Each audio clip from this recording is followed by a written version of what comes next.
Sharmin international coil ফ্যাক্টরিতে বাৎসরিক programme ও gift আয়োজনে সেলস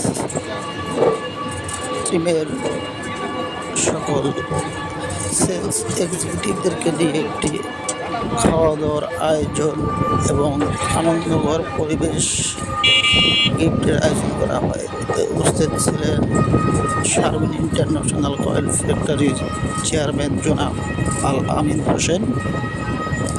কোম্পানি থেকে আপনারা ডিলার নিয়ে কয়েলের ব্যবসা করতে পারেন। সেক্ষেত্রে আপনারা যোগাযোগ করবেন মোবাইল নাম্বার 01-748-363260। এই নাম্বারে যোগাযোগ করলে আপনারা সারা বাংলাদেশ ডিলার নিতে পারবেন। আশা করি ভিডিওটা লাইক কমেন্ট শেয়ার দিয়ে পাশে থাকবেন। নিজে কাজে লাগাতে পারেন অথবা আপনার শেয়ার প্রয়োজন উপকার হবে ইনশাআল্লাহ।